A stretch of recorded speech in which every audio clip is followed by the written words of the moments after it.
Question number 1 का part number 4 में जो आपका बहुपद दे रखा है वो 4u² प्लस 8u। इसमें आपको टुकड़े करने की जरूरत नहीं है क्योंकि सिंपल है, इसलिए 4u² प्लस 8u। आपको यहाँ देखने से दिख रहा होगा कि 4u कॉमन आ रहा है। 4u जब मैं कॉमन लेता हूं तो इधर क्या बचेगा u प्लस इधर क्या बचेगा 2। जब इस बहुपद के शून्यक हमें ज्ञात करना है तो एक आपका होना चाहिए 4u इज इक्वल टू 0 और दूसरा आपका होना चाहिए u plus 2 is equal to 0।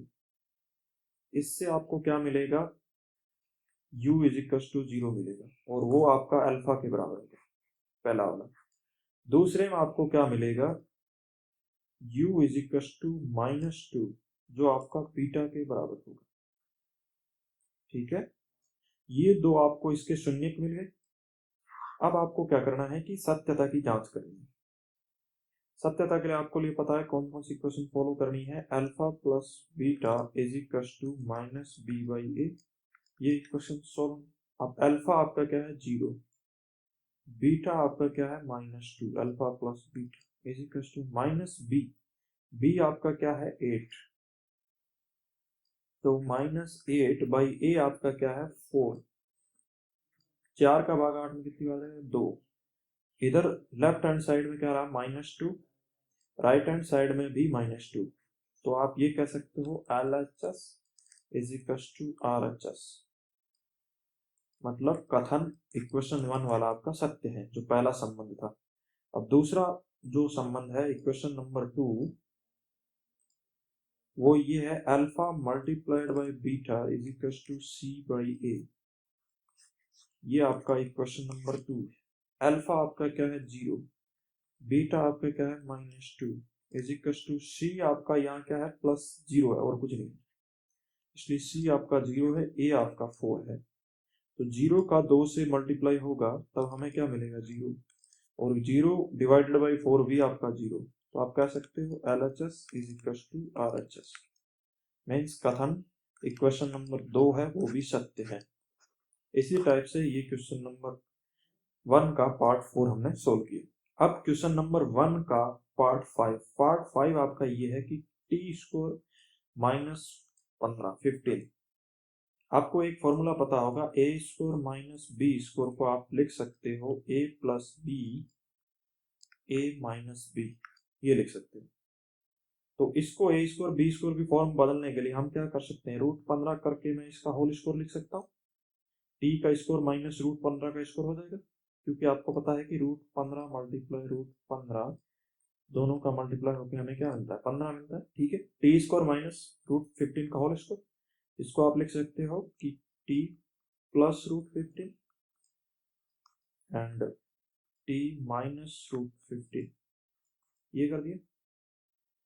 तो इसके शून्य ज्ञात करने के लिए t plus √15 is equal to 0, तब आपको क्या मिलेगा t is equal to minus √15 मिलेगा, और वो किसके अल्फा के बराबर होगा। दूसरा वाला अगर लोगे तो t minus √15 is equal to 0 होगा। जब t रूट ये हो जाएगा क्या हो जाएगा t इज इक्वल टू √15, ये आपके किसके बराबर होगा बीटा के बराबर। एक हो गया अल्फा के बराबर, दूसरा हो गया आपका बीटा के बराबर। तो ऐसे ही आपको अल्फा और बीटा की वैल्यू मिल गई। अब अल्फा और बीटा का रिलेशन गुणांकों के साथ a और b के साथ क्या होगा, alpha plus beta is equal to minus b by a। Equation number 1, alpha की वैल्यू क्या है -√15 प्लस बीटा क्या होगा √15 is equal to minus b। b आपका यहाँ क्या है कुछ नहीं है 0, क्योंकि आपकी इक्वेशन क्या है t² प्लस 0t -15 इस टाइप से, तो इसलिए b की वैल्यू आपकी क्या है 0 है। तो 0 a की वैल्यू 1 है, 1 लिख दिया। अब √15 माइनस में √15 प्लस में जब जुड़ेगा तो क्या होगा, कट जाएगा आपस में, कुछ नहीं बचेगा 0। तो 0 is equal to 0, LHS is equal to आपका क्या हो जाएगा RHS।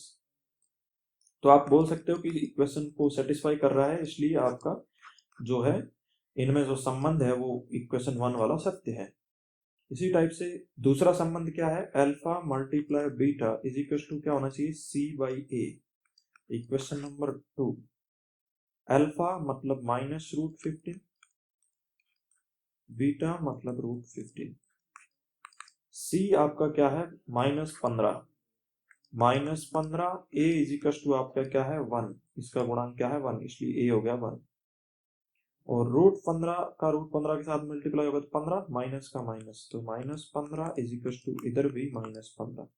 तो आप बोल सकते हो LHS is equal to RSS, और हमारा जो कथन है सत्य है। इक्वेशन 2 को ये सेटिस्फाई करता है, इसलिए सत्य है। क्वेश्चन नंबर 1 का पार्ट 6 में आपको क्या करना है, यहाँ 1 है, 1 के ऐसे टुकड़े करने हैं अगर जोड़ो तब 1 आए और अगर उसको गुणा करो तो -12 आए। इसको 4 और 3 लिख सकते हो, 4 - 3, जोड़ोगे तब 1 आएगा, गुणा करोगे तो -12। कैसे लिख देते हैं, 3x² -4 - 3x -4, 3x² -4x और प्लस माइनस आपका हो जाएगा प्लस 3x -4। इन दोनों में से क्या कॉमन आएगा, x बार ले लिया तो इधर क्या हो जाएगा 3x -4। इन दोनों में कुछ कॉमन नहीं आएगा तो 1 ले लेते हैं, 1 ले लिया तो क्या आ जाएगा 3x -4 का कोशेंट। इसी टाइप से ये आपका 3x -4 इधर भी है और 3x -4 इधर भी है, तो ये कॉमन आ जाएगा। 3x -4 जब कॉमन आया तो क्या बचा, x + 1 बचा। और जब शून्य हमें ज्ञात करना है तो एक आपका क्या होना चाहिए, 3x -4 इज इक्वल टू 0 होना चाहिए। जब ये 0 होगा तो x की वैल्यू आपको क्या मिलेगी, 4/3। 4 इधर जाएगा और 3 का बराबर, वो किसके बराबर होगा, अल्फा के बराबर। इसी टाइप से अगर ये आपका 0 होता है तो आप क्या लिखोगे, x + 1 इज इक्वल टू 0। इससे आपको x की वैल्यू क्या मिलेगी, -1, और जो बीटा के बराबर है। तो अल्फा और बीटा की वैल्यूज आपको मिल गई। अब आपको सत्यता की जांच करनी है। सत्यता की जांच के लिए दो इक्वेशन को सेटिस्फाई करना चाहिए, अगर सेटिस्फाई करता है तो सत्य है, नहीं करता तो सत्य है, खत्म। तो alpha plus beta is equal to -b/a, पहली इक्वेशन ये है। अल्फा आपका क्या है, 4/3, प्लस बीटा आपका क्या है -1, बी आपका क्या है -1, माइनस पहले से है माइनस, और फिर -1 बी की वैल्यू। ए आपका क्या है 3 का 3, तो ये होगा 4/3 -1 इज इक्वल टू -1/3। लसअप आप लोगे एलसीएम तो क्या इधर आएगा, एलसीएम 3, 3 का भाग 3 में एक बार और 1 का 4 से मल्टीप्लाई 1 का भाग 3 में 3 बार और 3 का 1 से मल्टीप्लाई 3 इज इक्वल टू 1/3। तो इसको आप लिख सकते हो 1/3, 4 में से 3 गए तो, और ये भी 1/3।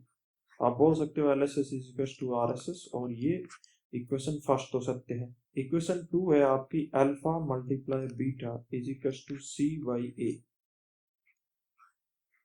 ये आपकी इक्वेशन 2 है। अल्फा आपका क्या है 4/3, बीटा आपका -1, C आपका -4, A आपका 3। तो इस माइनस का इधर मल्टीप्लाई होगा तो -4/3, और ये तो -4/3 ऑलरेडी है, तो आप कह सकते हो कि left hand side is equal to right hand side, और हमारा कथन है वो सत्य है। इसी टाइप से हमने प्रश्नावली 2.2 के क्वेश्चन 1 के सारे पार्ट सोल्व किए डिटेल में, और नेक्स्ट वीडियो में हम प्रश्नावली 2.2 के क्वेश्चन नंबर 2 के सारे पार्ट को सोल्व करेंगे। धन्यवाद दोस्तों।